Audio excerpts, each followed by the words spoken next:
a spy isn't as glamorous as I thought.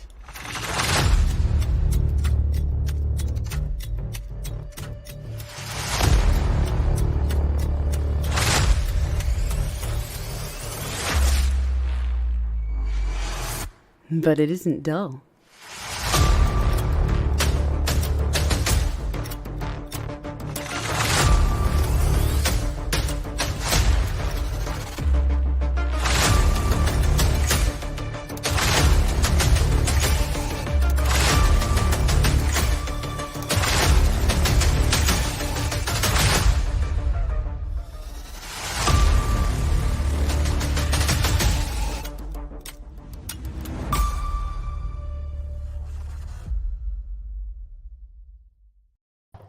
Good evening, everybody. Hello, hello. Welcome to another episode of Critique Corner with me, Daniel Parker. And me, DB Fastbinder. And as you can see, I survived Hurricane Ian. Yeah. Thankfully, no damage anywhere, damage to property or anything like that. Just a lot of broken trees. But yeah, we're back at our regular scheduled time and all that good stuff. So it's good to be back. Yes, indeedy. Yeah, and so if you are new, if you haven't seen this before, what we always do is we go into our thing of the week. This is something that we've been, consuming over the last week in some form of media, and we do then box office look, and then although this week we're going to do something a little different, and then the topics. So yes, and are we Midnight's Edge 4-hour streams where we have insiders? No, we're just two guys with opinions who we just think it's interesting how pop culture is evolving all the time. Yes. Yeah, maybe someday we'll be like Midnight's Edge and have some insider knowledge in the business. Yes, but for now we have Holy Ninja Toe. Yes, which is just as good. That. Yes. All right, so for my thing of the week, I've been rewatching The Irregular at Magic High School. Thanks, Ninja Toe. Yeah, I forgot to mention that. Yeah, we got a new new layout and new logo and everything. So we're upgrading a little. But yeah. So I've been rewatching The Irregular Magic High School. I'm about halfway through the first season. First time watching it, I watched it subtitled because they hadn't done the dub yet. But I'm watching it this time dubbed. And I don't really. The only voice actor I recognize is Tatsuga's, and I believe it's Matthew Mercer, though I could be mistaken. Mm-hmm. Sounds like him. But I don't know who any of the other voice actors are. It's some of them are pretty good, although I will say Miyuki's is I think she's playing her a little older than Miyuki really is. It's kind of weird sometimes. Like it's like Japanese voice actresses love to like pitch their voices even higher when they're playing cute characters. And it almost feels sometimes like the American dubbers go, just give him your real voice. Yeah.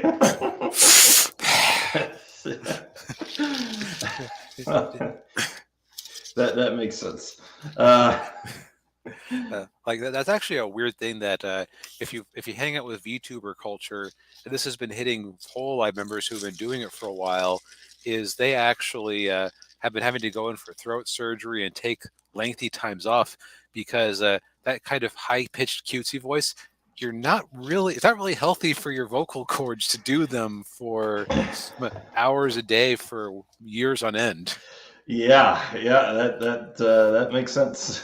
Poor Suisse recently had to go in, which is a shame because she was literally my most listened to musical performer on Spotify in 2021. So, she's amazing. Yeah. Well, hope she gets well soon. But yeah, this this is one of those shows that I think the two of us kind of have the same opinion on it. We want to like it. We like that. I mean, I like the aesthetic. I like the look. I like the world building and the lore of the series Mhm. and the with the magic and stuff. I will say I don't like it when they get really technical. They start explaining how all the magic spells and everything work and how the devices work. I'm just kind of like, okay, I'm not an engineer. I don't know how. I just want to watch an anime. I don't want a science lesson. Right, and probably bunk science anyway. Yeah. But and of course, with the two leads here, Tatsuya and Miyuki Shiba, they are indeed brother and sister. Not even step siblings like some anime duel to try to skirt that. Yeah, no, they are full-blooded siblings, and Miyuki has a very unhealthy obsession with her brother, to say the least. Yes, and I remember. So I've made a few attempts to watch it because it's like the same thing. I want to like this show. It has an aesthetic I like. I kind of Mhm. like the Harry Potter, but with a military bent and maybe a little bit of fan service idea. Yeah. Yeah, and I will say too, Tatsuya is probably a little too overpowered. Even though he's supposedly like really weak and isn't very good with like practical magic. Right. They kind of overcorrected because it's a really common anime trope I've noticed is that you give somebody a subpar magic or magics or what seems to be a subpar magic set, and they Mhm, find a way to bend it to their advantage. mhm. But like from the start, he was basically winning every fight from. I've never gutted it out past episode 4. Oh, okay. Uh, well, it gets I mean, it gets a little bit better as the series progresses, but yeah, it's like if I remember like the last few episodes right, like yeah, he just goes full board and with his magic, and it gets a little ridiculous. Mhm. But it's I mean it's I kind of have I have a love hate relationship with this series. It's kind of hard to explain. Right. Is it kind of like a guilty pleasure type thing or? Kind of, yeah. Because I will say I do like some of the supporting characters. Um, Leon, I think was his name. And then there's the other guy who I can't remember his name, but he uses the spirit magic, um, and there's actually a character on the show that she kind of reminds me of Mariko. Was it the shorter librarian girl? Yeah, There might have been some inspiration there. but well, and speaking of which, I mean, watching this series again and after reading this book, can definitely see some influences there. So funny thing there. Um, to, notice any similarities when we put these side by side? Yeah, yes. Oh, oops, wrong window. Uh, But yeah, this was like the original cover here before I de-animeified it because I was told that that was sales death, and then I started noticing lots of other anime style covers on Amazon doing really well. So I'm not sure if that was proper advice or not. Yeah. But I have some experiments coming up with other stuff, so we'll see. Yeah. But yeah, it's a flawed series. Like just like as a funny aside, do you know what the original working title was for Confessions of the Magpie Wizard? What?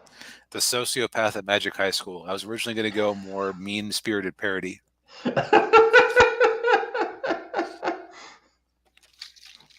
I'm kind of glad I didn't because that'd be a harsh book to write, and it wouldn't be one that you could really do multiple books of. that is very much a one-off. Yeah. But But yeah, it's very interesting. Like everybody seems to forget about this. Like they complain, "Oh man, everything's isekai these days. I'm so sick of isekai. Everything's isekai, isekai, isekai." Everybody forgets the phase of light novels that this was like probably the most successful example of, where everybody did, well, what if Harry Potter, but with a military bent in modern day, and also jiggling. Yeah. Yes, there were quite a few of those. Yeah. But yeah, it's. I mean, I still got to get through the rest of it, especially watching it with the dub. But it's it is what it is. They did a spin-off focused on the sister. And I think I've seen it as either a light novel or a manga when I've been to the store. And I've been almost curious to try that out just to see if, well, so I don't think I've ever talked about um, Miss Kobayashi's Dragon Maid on the show before, Mhm. but I always had like a big issue with it because half the jokes were about pedophilia of some sort. Oh God. Like there's basically a few characters in the show that every time they show up, it's like, okay, come on, don't bring on the kindergartner. Don't, God damn it. Uh, like, damn it, there's characters here I like, and if they could just like strip out a few of them, this would be perfect. And then they did a spin-off novel about uh, the food-obsessed one who is an office lady. And it's like, oh yeah, this is basically everything I wanted from this series. So who knows? Maybe by focusing on the sister and not having him in it as much, Might get a uh, little bit better. Yeah. although the fact that it's a sister as the focus makes me worry. How much bro con are we going to get here? Yeah. Anyway, speaking of Japanese media, I don't have a good. I don't have a good transition here. Close enough.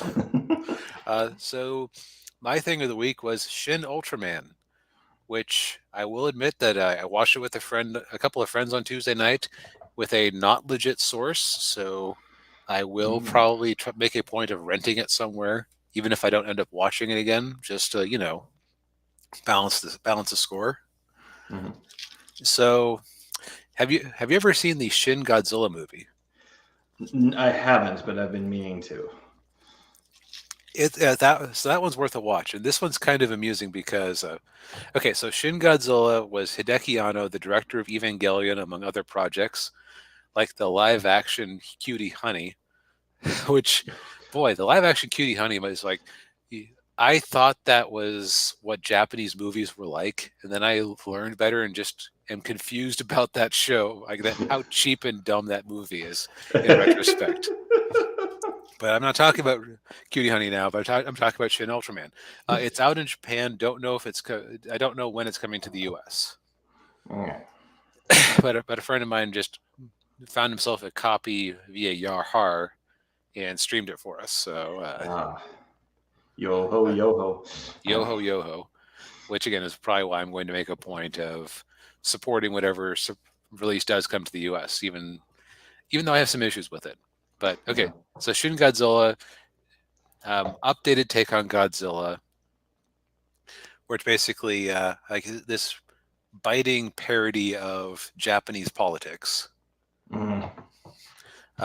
Because you have this obvious threat out in the harbor, marching on Tokyo, and the politicians spend the whole movie dithering around about what to do about it.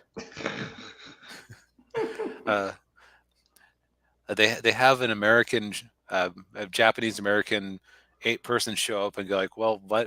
And it's like it's clear that Hideki Anno kind of envies the fact that we have a strong executive, which Japan doesn't really have, who can make choices like that in these types of emergencies. But so at the end of the movie, they beat Godzilla. I won't say how because. I mean, okay, basically the options are either beat Godzilla or Godzilla goes back into the sea of his own accord. Like, that's not much of a spoiler, right? Right, yeah. So, this movie opens up. It is actually, and this is the weirdest thing about it, it's actually a direct sequel to Shin Godzilla. even though it's an entirely different franchise owned by an entirely different company. Just happens to have the same production people behind it. Okay. Oh. Which is weird. It would be like if, well, actually, it would be like if J.J. Abrams' Star Trek somehow connected to Disney Star Wars because they both had the same director.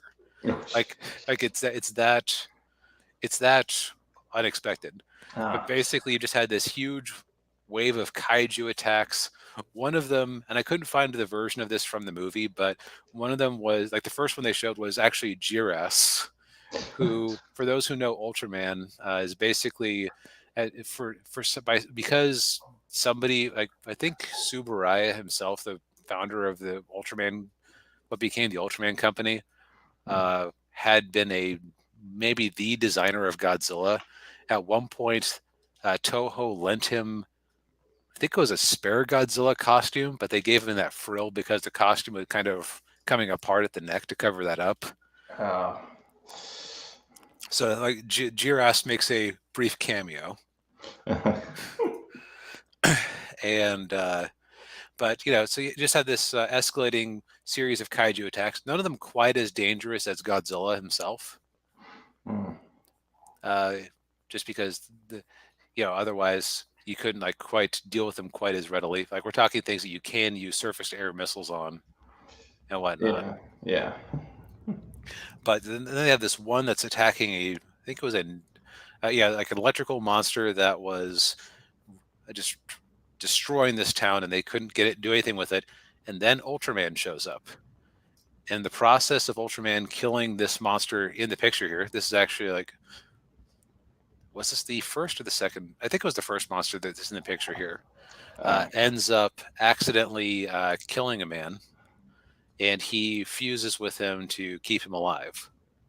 Now, from there, it is hard to talk about what the plot of the movie is, because it really isn't interested in being a proper story per se.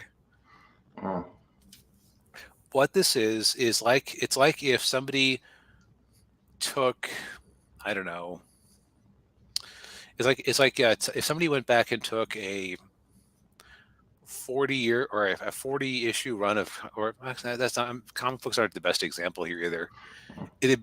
It's almost like a clip show, but of like the biggest highlights from the original Ultraman show.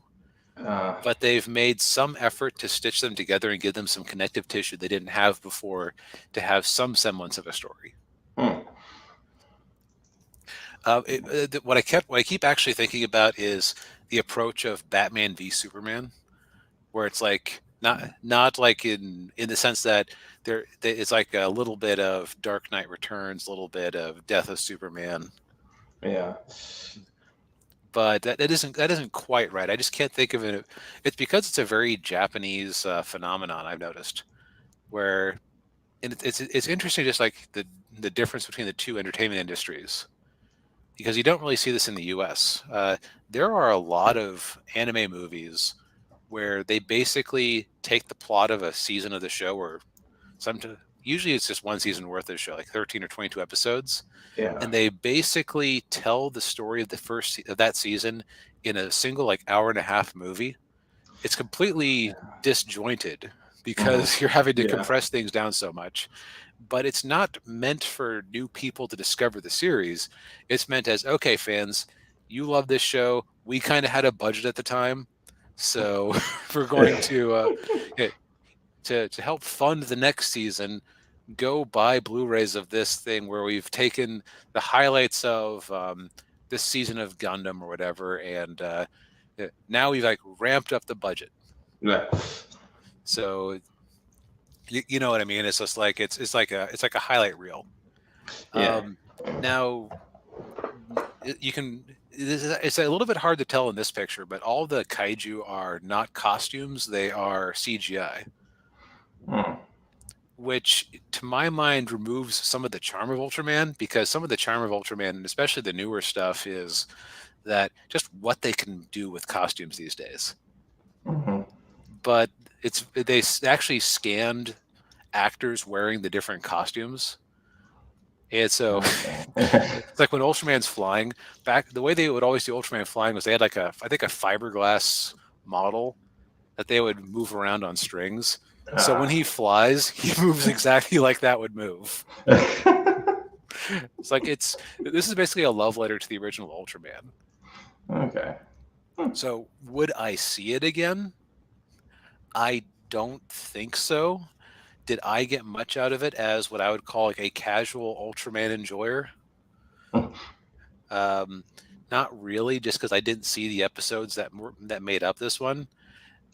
So but it's like it's not a bad experience. It's just odd. Okay. But it also is like if you said, "Hey DB, I've been meaning to get into this Ultraman thing. Should I watch?" No. No. Okay. It will mean nothing to you, and you'll just be annoyed that all the characters are seem kind of shallow, and nothing is really developed. Yeah. Okay. Well, good to know. Speaking of things that may be shallow, Super Mario Bros. The movie. So the trailer dropped just a few hours before the show, and we were both pleasantly surprised by it. Yeah. Yeah. It looks like it could be good. So we're gonna risk the wrath of the YouTube gods again by showing this. Yeah. Let me try something real quick. Okay. Did my audio come through at all? A little bit, yeah. Really? Let's try this again. Yeah, I can hear it, but not very. It's very minimal. Okay, so that may be because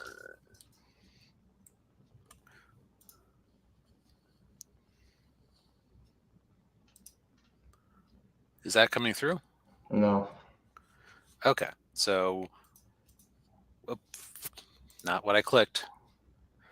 To which the computer replies, "Clearly it is." Yeah. Have you got the audio shared, or? That's what I'm trying to figure out. I'm not sure how to do that exactly. Here, let me do it on mine. Okay. I'll do it on. And you'll have to reshare your screen when we get back to it. But yeah. Okay, sure. Yeah, like Ninja's kind of predicting our reaction. Like we'll talk about that in a second. It's just kind of astounding to come out of modern Hollywood. That's the way I'll put it. Yeah. All right. All right. Okay, here we go. Have you got it? Yep, I hear you. Okay.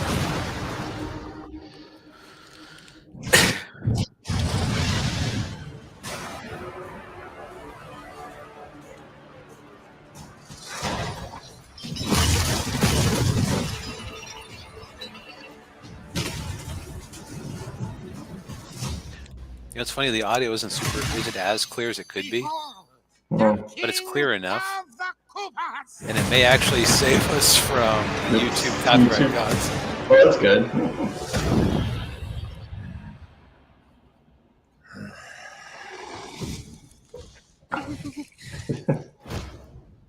Open the gates! I can tell that that's Jack Black. Yeah, it's kind of amazing. Yeah.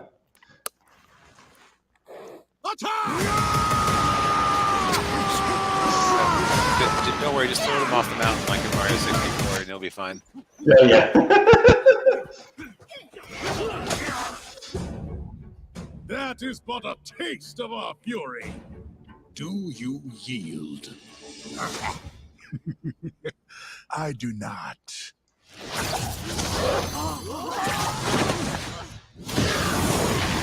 Man, the wizard guy's kind of broken. Yeah, oh yeah. I finally found it. Now who's gonna stop me? Okay, now I picked up Jack.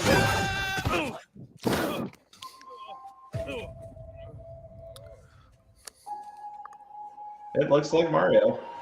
Yeah.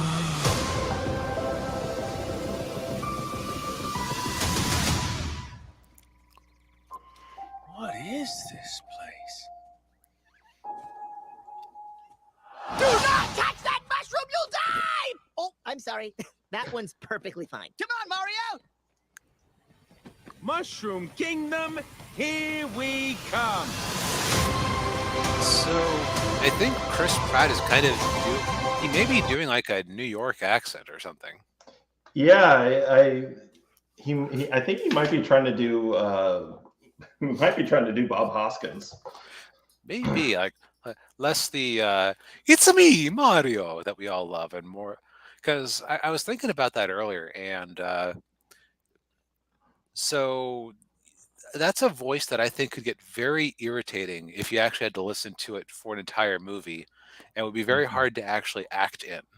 Yeah, the Italian stereotype. Yeah, Bippity boopity. yeah. I mean, there's a reason that Nintendo's only done a single game with like the full voice acting, which was Mario Sunshine, which people didn't like the cutscenes in that, so they basically said, never again. Yeah. But you know what I was like Ninja Toe kind of summed up our both our reactions to, which is love that they treated the situation with utmost seriousness. Right, the penguins are kind of silly. Yeah. The one Koopaling that we saw there was kind of silly, but the actual situation and Bowser himself were just played straight. Oh yeah, yeah. Like, you know what I imagined when I heard Chris Pratt and Jack Black were in this movie? What? I was picturing some sort of deconstructionist thing, like about how Mario always has to save the princess, and Bowser was fat and lazy and didn't want to do his job anymore, or was tired of losing all the time. But this is like a straight origin story. Yeah. And the seriousness made the goofy parts more hilarious. Yeah. Right. And they emphasized that Bowser was actually serious. Like he's dealing with silly things are happening around him, but he himself is not serious, or he himself is not silly. Silly, yeah. And I remember too. I think a little more here. Get the cast. There's Luigi. That wasn't that's what was it, the his game that he did? It was what was that game that was Luigi's Mansion or whatever? Yeah, okay. Yeah. It kind of reminiscent of that, to have him fighting the skeleton guys. Yeah. But yeah, I think it could be I think it could be a good movie. I mean, it's the same. I mean, it's the same studio that did the Despicable Me movies and the Minions movies. So I mean, okay, so that could go either way. But, yeah. I mean, on the other hand, it's not nearly as silly as the trailers for those are. Now, could it still be an awful movie? Yeah, it could be. It could be. But at the very least, we know that Bowser has one serious scene where he is taken legitimately seriously as a threat. Yes. It's weird that the video game, like the two like mascots came out with video game movies fairly close to each other, and both are getting like an actual serious treatment. And I guess when you think about how much of a tight ass Nintendo is about how its properties are treated, of course you wouldn't have like a Seth Rogen-y version of Bowser. Like that's kind of what I was expecting. Like, yeah, I like was schlub Bowser. Yeah. Yeah. Well, part of me wonders because I mean, as we all know, Sega and Nintendo don't like each other very much. Well, these days Sega loves Nintendo because they keep giving them exclusives. Well, yeah. But classically. Yes, and but of course, with the success of the Sonic the Hedgehog movies, Nintendo is probably saying, okay, well maybe we can do a Mario movie. Yep, and like again, Nintendo is famously protective of its characters, which is to their benefit. Like you may have heard ages ago about there was like an announcement of a Netflix Legend of Zelda series, and then you never heard about it again. Oh yeah. I read somewhere that Nintendo was pissed off that somebody at Netflix had even announced that they were working on it and pulled it. Oh. because they weren't ready. Yeah.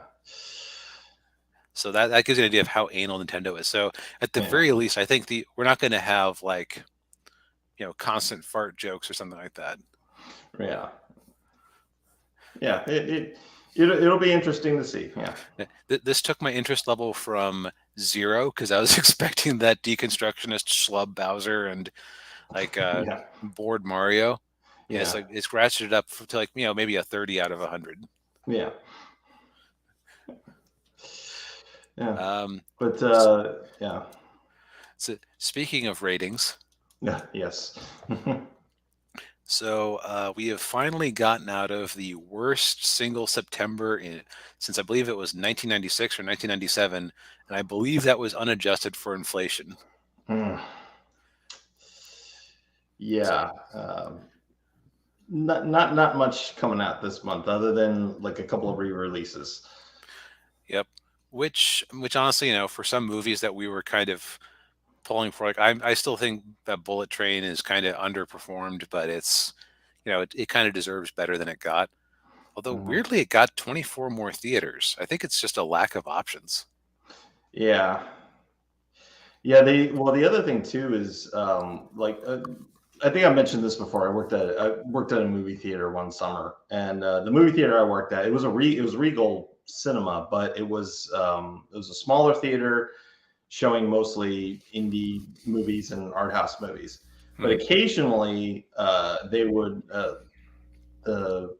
we would get like mainstream studio movies that were like either near the end of their theatrical run or like they were being re-released or something along those lines. Mhm. And that might be what happened with Bullet Train. Right? Might have just gotten, it might have gotten expanded.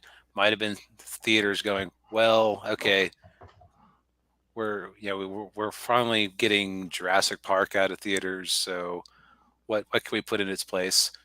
Thor: Love and Thunder, 39,000 over the last weekend in Jeez. 105 theaters. Man. That's got to be those like last run movie theaters. Oh yeah, yeah.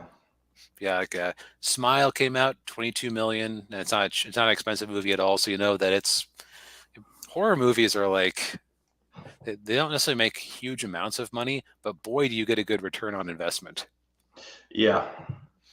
Considering you're often spending probably 10 times the marketing of what you actually spent to make the darn thing. Yeah. Like, let's see if they have a budget listed here. Let's see. They do not seem to. They don't. But I would be shocked if this was made for more than 10 million. So don't worry, darling. Down over the weekend, but it's still doing pretty. Actually, it looks like it's doing decent, but let's see how. Do you cowards have the cojones to list a? No, they didn't. No, they do not. But that one I heard was like really political and had like a lot of weird drama around the movie. With I got glimpses of it, and it's not a movie I was interested in anyway. But that's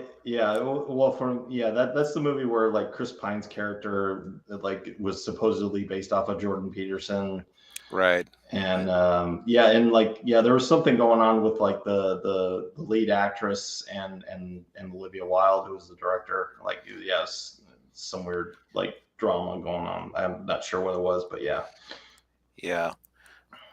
Meanwhile, Avatar is in its second week of re-release, I believe.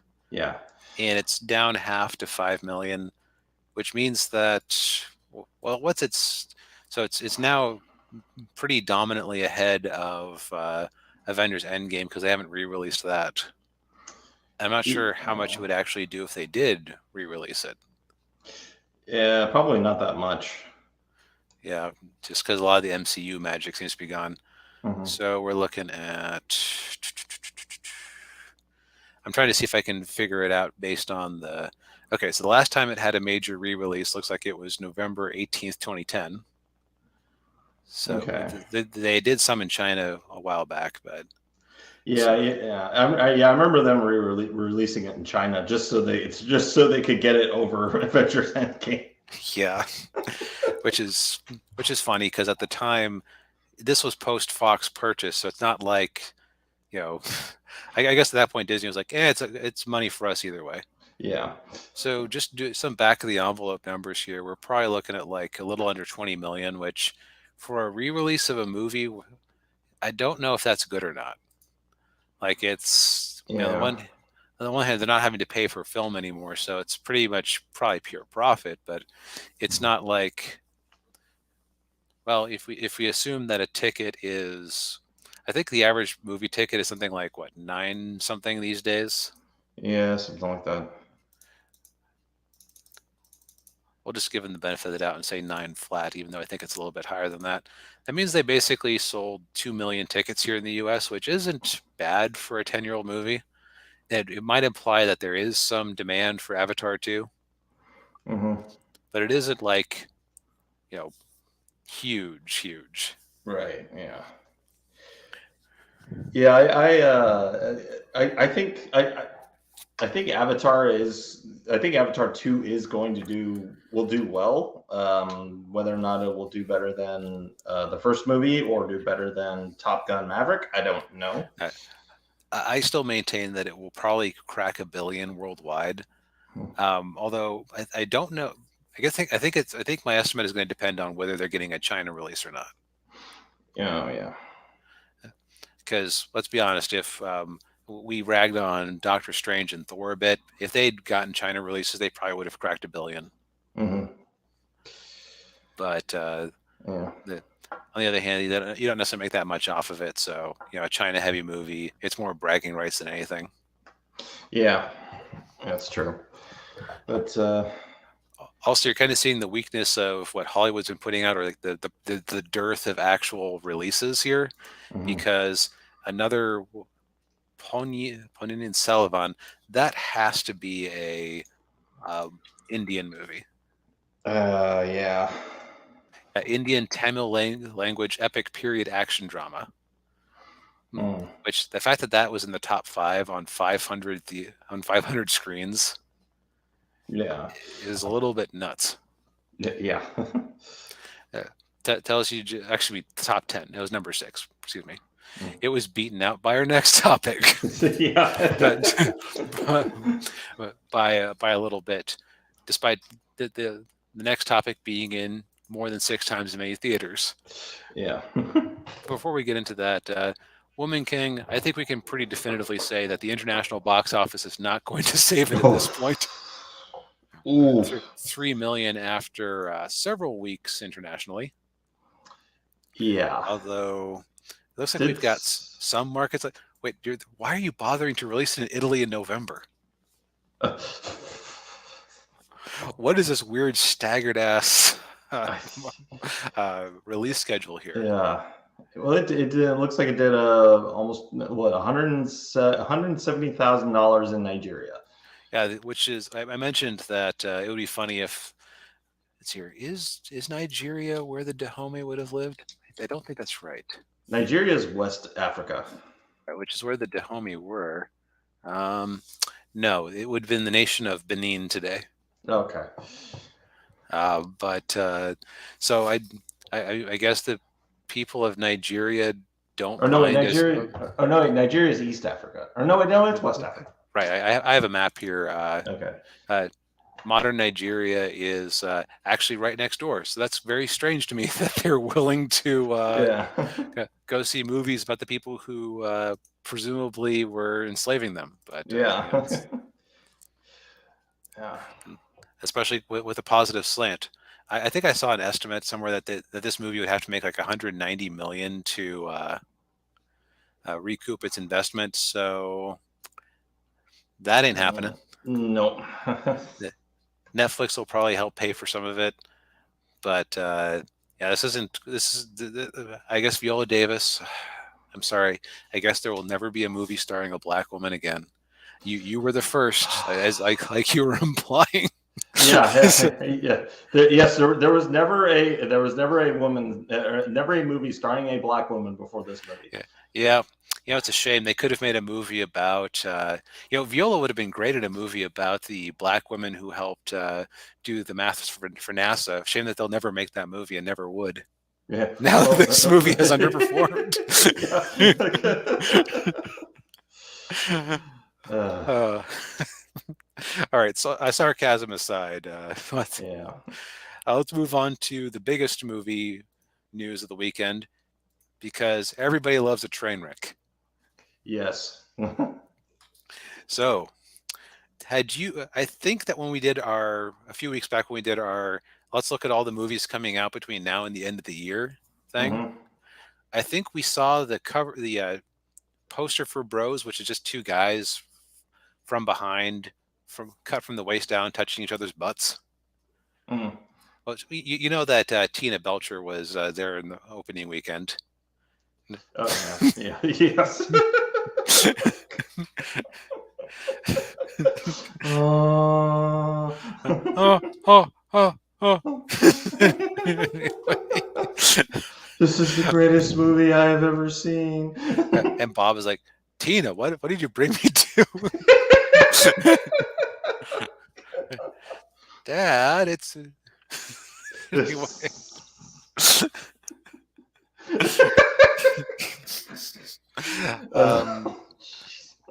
So yeah, Bros has bombed horribly. Which is, it didn't have, like, man, if they had managed to make what The Woman King did, everyone would be talking about how big of a success it is. Yeah. Because it had like less than half the budget, but nope. Yeah. And yes, Ninja Toe, this is that movie. Yes, that movie. Yeah. Yeah, it's I'll be honest, like I forgot about this movie. Right. I mean, we were going through those movies. We saw the trailer. Like, yeah, not for us. Yeah. Yeah, and I mean, and of course, yeah, this is the movie where the lead actor is blaming straight people for not going to see the movie. Okay, when you market a movie as a gay romantic comedy, you're automatically putting that movie into a box. Yep. And what you were saying is this is a movie it's a gay rom-com, which means straight people aren't going to get anything out of it.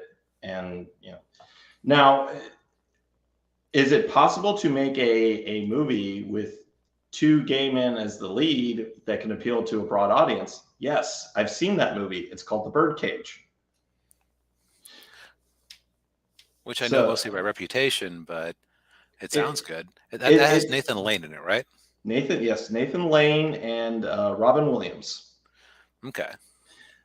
It's actually a remake of a French movie called La Cage aux Folles.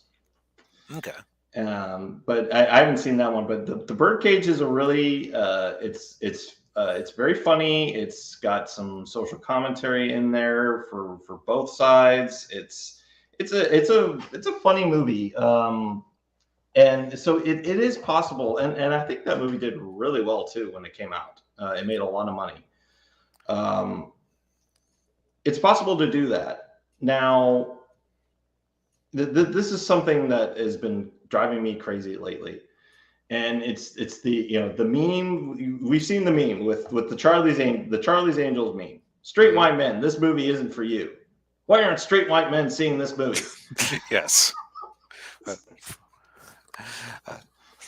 Like we've talked about fan baiting and anti-marketing.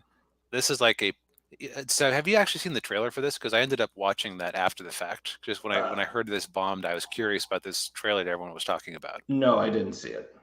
Apparently, and this made me go, thank God I pay for YouTube Premium. The trailers for this movie were apparently unavoidable on YouTube for weeks on end, from what I hear.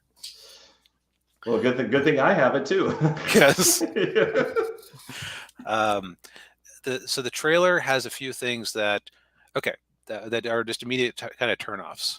First off, none of the jokes really landed, in my opinion.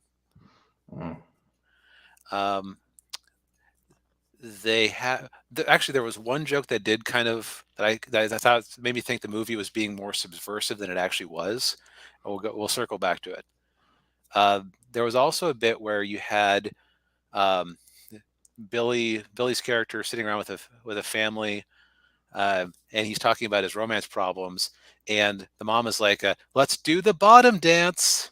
Yeah, and maybe you're both bottoms. And the kid, and the one kid who's like under 10 goes, "Bottom dance," and they get up and do a little dance. And Billy's character says, "I liked it better when straight people were uncomfortable with us," which is kind of, again, it pointed to a more subversive movie than it actually was, but not in the way that they were thinking. Mhm. And then you hit the end of the movie, then hit the end of the trailer, and it's like, remember straight people? Yeah, they had a good run. Yeah. Which I was watching a video on Thinking Critical with Aaron Sparrow on it, and he said he was literally watching it with a friend who was kind of intrigued by it, and then he hit the end of it, and the friend was like, "Oh, so this movie told me to fuck off? Okay, I'm not." Yeah, yeah. You don't get to say a movie is not for you, or is not for a specific group of people, and then turn around and yell at that specific group of people because they didn't pay to see your movie. Right.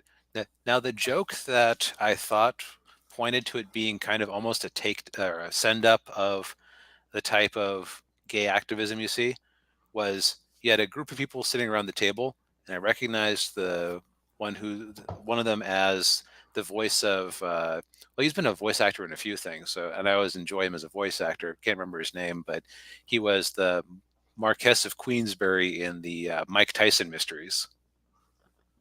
If you've seen that. I haven't seen that. I'm not sure I can recommend it. I enjoyed it for a while, but it's also it was basically Mike Tyson as Mr. T in the Mr. T mysteries with a weird cast. Norm Macdonald was the pigeon.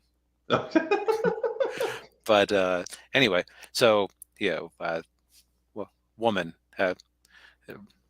or he. So guy goes, "It was bisexual week last week, and none of you said anything." Woman, "Oh yeah, well March was lesbian month, and you never said anything." Guy, "Oh, of course lesbians get a week or get a month that we get a week."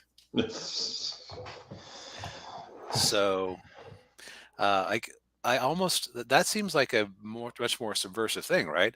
Because a big part of it, and Billy Eichner's character is like works at some sort of LGBTQ museum where they're trying to have they have like apparently in the movie they have a group of second graders go there and they're trying to tell them that Abe Lincoln was gay. But it's very much like I thought that it was going to be like somebody tired of all this like virtue signaling and how tiresome all this stuff can be, which like that line sounds like somebody taking the piss out of it, right? Yeah. No, it's just 100% on message. Oh, jeez. So it's just like, and we've talked about this before a little bit. I think that okay, so some people are blaming this on the fact that it's a romantic comedy, and looking at the past year, there have been a number of romantic comedies that bombed. Did you know that J-Lo and Luke Wilson were in one earlier in the year, or was it Owen Wilson? It was Owen Wilson. Owen Wilson. That movie didn't make a lot of money. Probably made more money, but it also got a day and date release on Paramount Plus, as I recall. So that always hurts it. Yeah. But you know what? I really thought to myself. Remember that my movie of the week a while back, which was was it Lost Kingdom or Lost City? I can never remember the name. Lost City. Lost City. Yeah. Okay, so Lost City. I thought to myself, so you know how you make a romantic comedy kind of interesting to audiences that don't normally do romantic comedies? Yeah. You build it around an action mystery, archaeology plot. So, and I started thinking, okay, how could you gay up Lost City? And the answer that occurred to me was that you have the author also be a man, Sandra Bullock's character, but it's like, but writing under a feminine pen name to write these trashy romance novels, right? and then they get exposed somehow, and that's like the impetus for the adventure. Is like they think their career is over. Yeah, yeah. And then it turns out that that Tatum's character, the attractive cover model, is also secretly gay, but has been has been hiding it for his own career as well. It's Yeah. like you have some immediate reason for them to bond, even in the midst of this crazy adventure. Yeah. Like you take something like that, and you have would I think that Sandra Bullock and Tatum's movie is going to make more money, but at the same time, I think you could make a gay version of that, and that would actually be interesting. Yeah, and yeah, it would be interesting, but the problem is with anything LGBTQ related, a huge problem is that they automatically get hamstrung into being political. Right. It's Which this movie definitely falls into. Also, it's weirdly sexually explicit from the sounds of it. I was watching Chris Gore talk about it, and he was saying that you could tell who was giving and receiving in every romance scene. And there was they actually went out to an orgy at one point, and boy, breaking down stereotypes there. Oh yeah.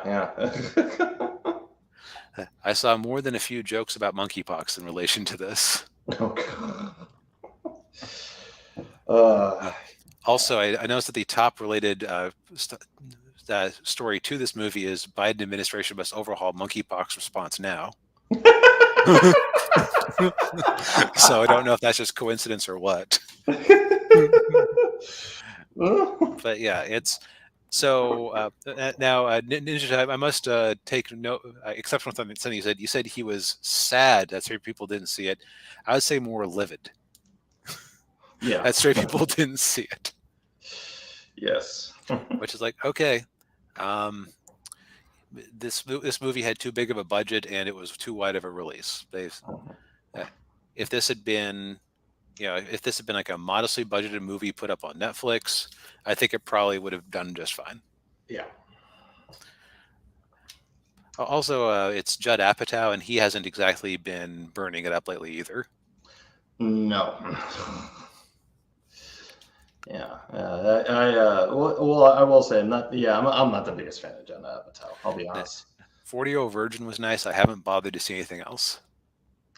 Yeah, that sounds about right with me. Yeah. But once again, you learn that once again we see that it's weird. It's like the default mode is, am I wrong? No, the children are out of touch. Yes. Yeah.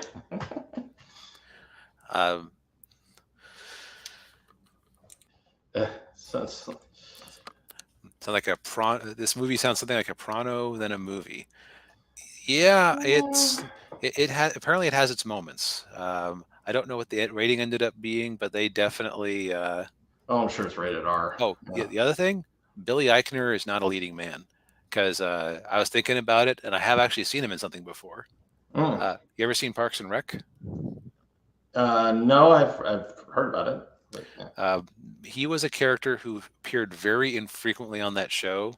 Who his joke as a character was that he was way too passionate about everything and just very angrily passionate about things.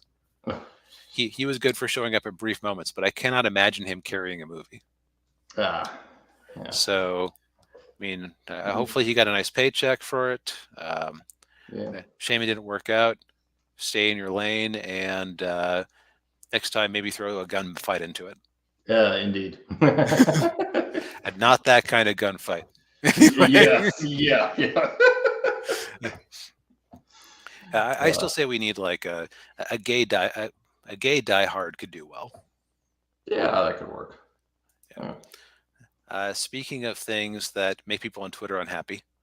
Yes. The greatest will they or won't they since Ross and Rachel. Yes. So basically, Elon Musk's attempt to what do you call it? attempts to lowball Twitter after he decided that it was bot-ridden. It seems to have fallen through. He's like, okay, fine, I'll buy it for the original price, whatever. Yeah. Which has a lot of people freaking out. So I think at least I know I've stated my opinion before, which is either Elon Musk will save Twitter or he will destroy Twitter. And I am cool with either outcome. Me too. Yeah. Yeah. It's, having spent some time on Twitter over the last couple of years. Yeah. It's, it could use an electronic enema. Yes. I mean, here's the thing. I actually like Twitter the most I should say, from a finding things I want to find perspective. Mm-hmm. Twitter is probably the best, not quite anonymous. Like Facebook, you're tied in too much with your family group to feel comfortable doing certain things, right? Right. Yeah. Twitter is more like you're an individual in a sea of other individuals who you may not know. And you can find people who are talking about things you want to talk about. You can find art and news about things you care about. And you also always have the trending off to the side, which is always political. Yes. No matter how many times you say, this is trend, I don't want to see this. Yeah. Yeah. It's it's very easy to get caught in that. Yep. Yeah. So I look forward to how to put this. You kind of it's like Twitter's design is designed to make you fight people. I mostly just mute people who say annoying things. Mm-hmm. Yeah, same here. But it sounds like I heard a little bit of rumblings as I was listening to streams about it on my way to work this morning that it kind of sounds like this is basically him trying to make as a basis for a new app. People are like, well, wouldn't it have been cheaper just to make an app? I mean, how many failed Twitter replacements are there out there? Oh, dozens. Yeah. That's the thing, is that you always have the chicken or the egg problem with a social media platform. Mm. Well, nobody's there because there isn't a lot of content, because nobody's there because there isn't a lot of content. Yeah. It's like if you're trying to make a new smartphone app or a new smartphone operating system or a new PC operating system. Well, nobody's buying DBsoft operating system for this PC because there's no apps on DBsoft, and there's no apps on DBsoft because nobody's buying DBsoft. It's just like a it's a never-ending cycle of misery. Yeah. Yep. So I understand wanting to buy something with some name recognition and a user base, even if the user base is heavily botified. Mm-hmm. Yeah, and I wonder if there's anything that can be done about the bots. If he can just have people go through and scrub them all out. I think what you'd have to do is kind of similar to what Blizzard is trying to do with Overwatch 2, where your account has to be tied to a phone number. Mm. It has to be a unique phone number. I think that would take care of a good amount of the bots right there. Yeah. It would also make it hard to have alternate accounts, of course, but yeah. And well, as long as it's a phone number and not like social security number. Yes.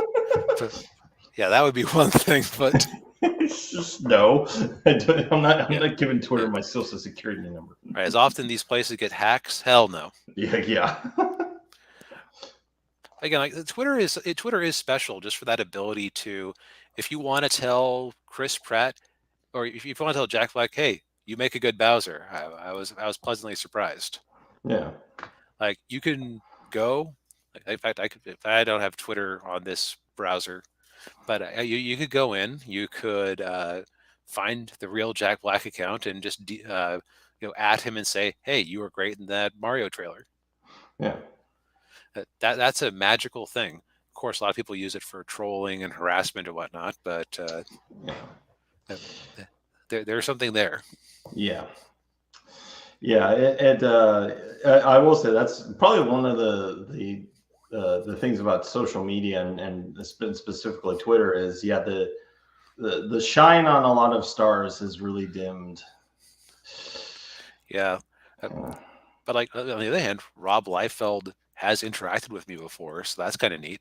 yeah. Uh, And there are actually a few people who managed to stay above the fracas who you come off liking more afterwards, like Rob Liefeld. Yeah. Oh, Ninja Toast says they rescinded that decision because of the backlash. Okay, so Overwatch Yeah. 2's launch is a disaster. I didn't hear about that because I was big into Overwatch until I kind of got tired of the lack of forward progression. Like every event was a prequel. Yeah. It's like, when is anybody going to go help Winston? Yeah. Also, we didn't cover this story because it was, we didn't have a live show last week, but that Netflix show for Cyberpunk spiked game sales and people who were online. Probably a lot of people who had bought it back in the day and didn't realize that. One sec, someone's trying to just message me, so I'm gonna stop sharing my screen a moment That's all right. so I can tell them I need a minute. Well, and yeah, that Cyberpunk show, I've been meaning to watch that, and I've actually since I saw that, I'm like, oh, I've been meaning to play trying to get into Cyberpunk, so I've been trying to get back into that. Right. So it's very amazing. I've thought for years, where is the Overwatch Netflix show? Because you've got a superhero universe here that you could flesh out.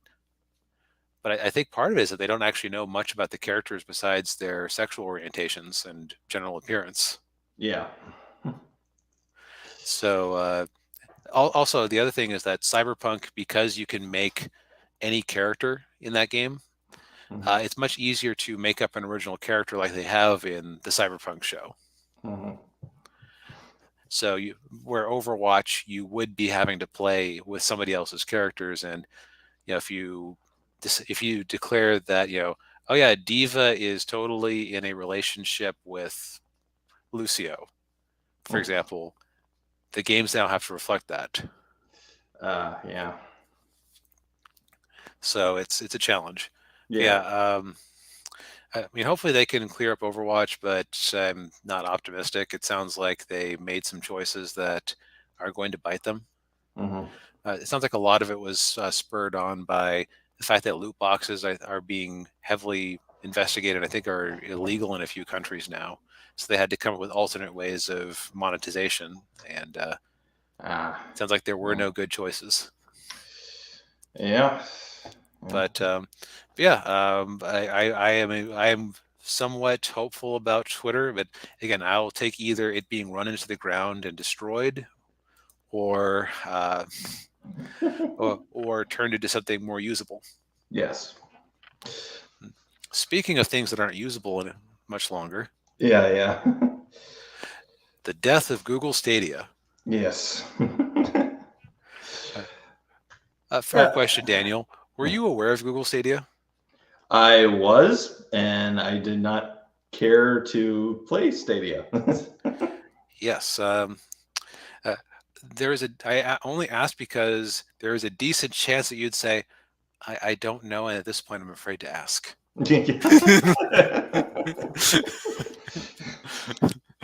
Yeah, so for those who aren't aware, because Stadia mostly seems to be like a meme of failure, and now it's another notch on the Google graveyard.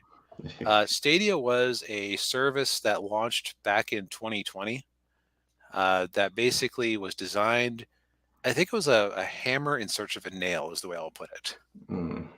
So game streaming is a pretty powerful tool. I've actually used it on my Xbox a few times because so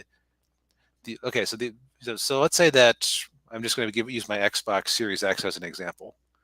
So let's say that you decide that you want to try out a game and you have Game Pass. We'll get to Game Pass in a second and why Game Pass is likely what helped kill Google Stadia. You're going through the library and you say to yourself, okay, well, that game looks interesting, but do I feel like downloading a game files are pretty big. Do I feel like downloading 300 gigabytes over the next day or so just to figure out if I want to play this game? If the answer is no, cloud streaming on there allows you to quickly, you can just boot up, connect to the Microsoft server, and try the game. And then if you play for a little bit and you decide you like it, you can download it and have the better performance. You can also play it on your phone. You can play it on web browser on a PC, because maybe you don't have a PC that's good enough to run Crisis on top settings, but maybe you can you can play certain games through your web browser. So that's all really cool. Stadia was like that, but imagine instead of being able to just stream to just being able to stream and have a library of games included with your subscription. It launched with so you're paying $10 a month. Oh, also you have to buy the games individually. And these are older games that you can already get on Steam and PlayStation and Xbox and some Switch in some cases. Oh, and also they're not priced like they've been on the market for years. And they wonder why it didn't. No, then they wonder why it died. Right. And it's very strange to me that it was handled that way, because how to put it, there was also like a lot of other issues with it. When it launched, the only phones you could do it on were Pixel phones. By the nature of the game streaming, you always ran into troubles with it, because you'd always have some on the Xbox, for example. I sometimes have some jitteriness, or you'll see like a scan line go down the screen, and just because of the laws of physics, your reaction time is always going to be slower than somebody playing locally. So there are games where it matters and games where it doesn't matter. Okay. But it's but that business model, they did make some modifications to it. I think they did drop the subscription just to play it, but you still had to buy games individually. Yeah, that doesn't make for a very good business model. I mean, it's. Yeah, my understanding with a lot of it is that, and I wondered at the time, well, wait a second, why don't you just come up with a rival game store along the lines of Steam or Epic, let people download the games locally on their gaming PC, and have access to them on the cloud service? It seems that they insisted on using Linux on the back end. So these were the Linux versions of the games that we're playing, not the Windows versions.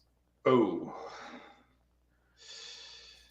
Probably didn't want to have to pay for that licensing. Boy, that's yeah, that's that yeah.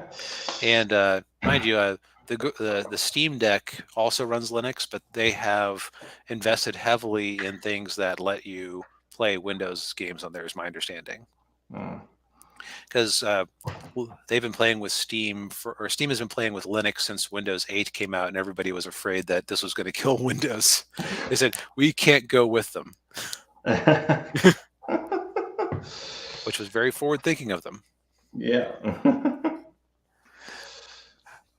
But what I would say is that the biggest thing is that Google is weirdly bad at everything. Is the way I would like. I should say they make a good search engine, make a pretty decent web, or they make a good web browser. They make a pretty decent operating system. Android has some issues, but I've been using it for years without a lot of complaint. And YouTube is both wonderful and awful at the same time.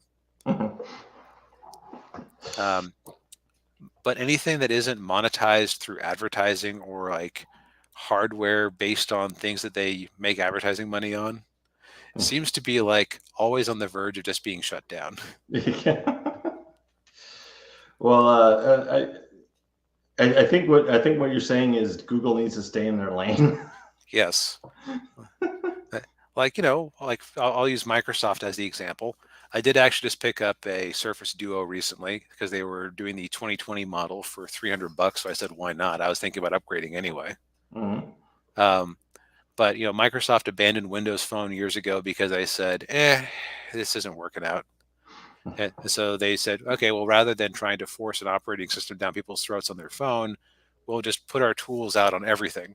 You want to have a Linux desktop? Okay, you can do programming stuff on there. You want an Android phone? Okay, we'll put Office and OneDrive on there. And we'll make more money than having to try and maintain a hardware and software ecosystem for that. Yeah. We'll focus on what we're good at.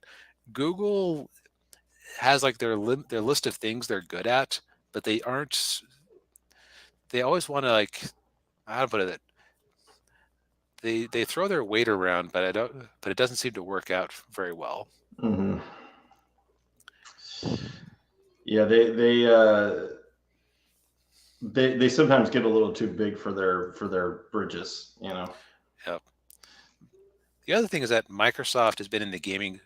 Oh yeah, the other thing is that I guess how many in-house studios for Google actually released a game for Stadia? I'll say one. I believe it was actually 0. Okay. Any exclusives they had were outsourced.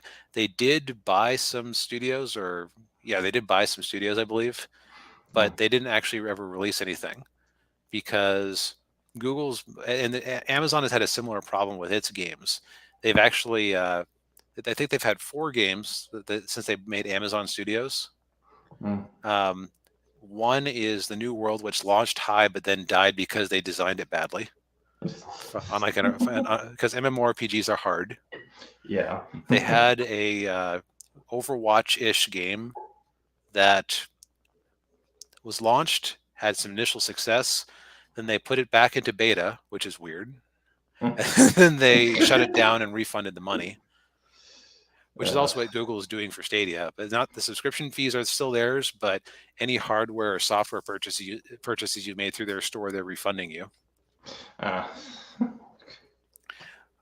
Amazon can't seem to get into it either. They also have their own game streaming service called Luna, which I think is more like the Xbox style, where you can have like a certain number of games included with the subscription service, which is the smart way to do it if you're paying a subscription service. Yeah. It's like if Netflix charged you $10 a month, and you had to go, and it was like, oh no, the $10 a month is for access to buy movies on Netflix. Yeah. that would not work. No.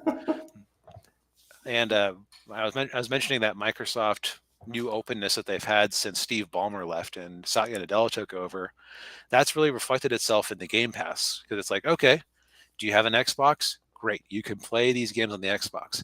But we also have Game Pass for PC, and if you're playing on your Xbox, a lot of the games that are set up that way, you can continue on your gaming PC if you feel like it. Oh, what's that? You want to play it on your phone? Okay, we'll stream the games to your phone. You want to sample this game on Game Pass that you aren't sure if you're gonna like? Okay, you can stream it from your Xbox or from your web browser and give it a shot. Oh, you want to use a controller? Great, you can use whatever controller your thing supports. Mouse and keyboard control? Yeah, on the PC, if the game supports it, you can use mouse and keyboard control. And even on some of the Xbox games will support mouse and keyboard. So it's just like, if I'm weighing which one to go with, it's such an obvious slam dunk for Xbox Game Pass. Yeah. And I think Google obviously didn't learn that lesson.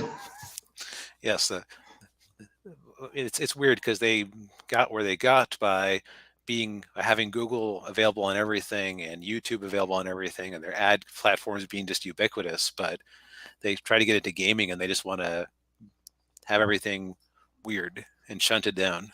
Yeah. I will say, though, I am encouraged by the fact that Amazon and Google haven't been able to just buy their way into gaming. Mm-hmm. Or for that matter, they both haven't really been able to buy their way into the entertainment industry either. Google had Google Red, which shut down. Mm-hmm. And Yeah. that gave us Cobra Kai, and then now it's on Netflix. Yeah. And then Amazon has their whole debacle with Lord of the Rings, hmm which is just a black eye for them at this point. Yeah. Yeah. I remember listening to a Hollywood producer. We're talking about like all the like Amazon and Mhm. Netflix and all these other companies making movies and everything, and they really don't. The movies and TV shows and stuff are widgets to them. Mhm. They're products. They're not. It's not about the art. It's not about any of the storytelling or anything. And when he said that, I kind of went, "Oh, that makes a lot of sense." Yep. Well, for that matter, it explains a lot of. It even explains, what do you call it? It also applies to how they approach video games too. It's like, okay, well, we want an MMORPG, we want a MOBA, we want a Overwatch style shooter. Mhm. Go make it happen. We'll just throw money at you, says Amazon. Oh, Yeah. well, we don't know how to hire people who actually have the right experience in the industry. So we'll hire Yeah. people. So it's like this channel called Death of a Game, um, or this YouTube series called Death of a Game went into it, and they went over the curriculum vitae of a lot of people who were in charge of New World. You had a lot of people who were doing jobs that they had never done before for even simple games. And so as much as I don't want Amazon or Google to be big in gaming, my free advice there would be start small, Mhm. get a studio together, don't swing for the fences right away, and be multi-platform on it. You would want people to associate, let's say Google Games. Let's say that Google Games came out with something about as complex as, oh, I'm trying to think of an example here. Let's see. Among Us would be too simple. Let's say that Google Games came out with something about as complex as like a 5-hour shooter game. Like let's say you have it's a story-based shooter game. The graphics might look a little bit last gen, but that means it can run on a Switch without too much sacrifice. And you just come out with it. Hey, it's just a fun 1 hour, 5 to 10 hour shooter game. We just developed it over the last bit, and we're going to put it out on all the platforms. Then you oh, hey, Google Games is pretty cool. We have this well-received game that we enjoy. That's just a small bite-sized game with a small scope. Then you can go from there. Yeah. It's actually kind of interesting. Like if you look at it, the people who have been successful in making their own gaming platforms have been people who have a history of making games. Valve, Nintendo, Sega, Sony, Microsoft, they all didn't just go right into video games right from, or make a console or platform right from the go. Valve had made lots of games on their own first. Microsoft had been making PC games throughout the 90s. Nintendo had their arcade business. Sony had been making games for Nintendo and Sega consoles before launching the PlayStation. So crawl before you run. Yeah. Exactly. Yeah.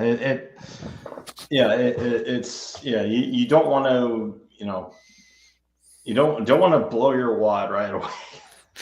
Assuming you even have a wad to blow. Yeah.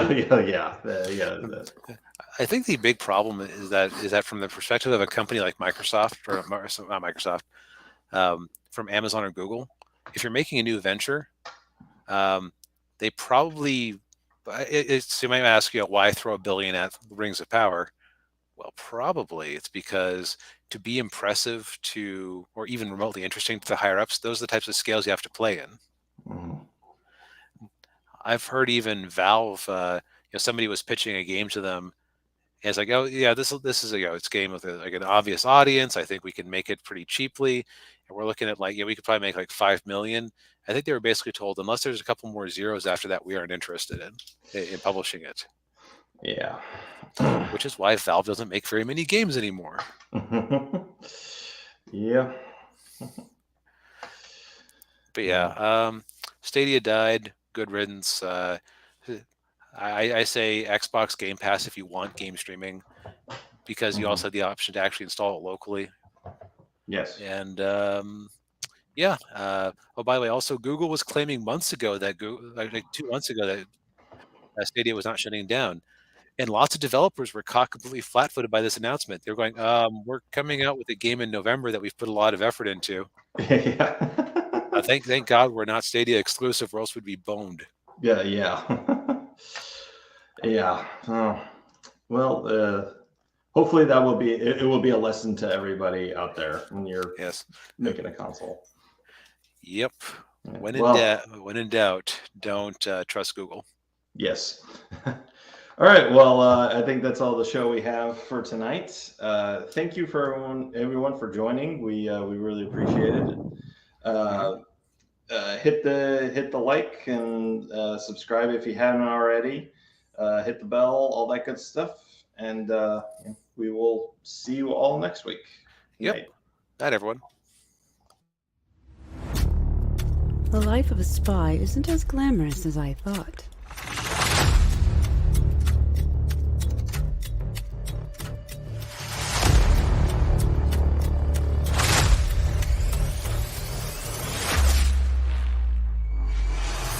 But it isn't dull.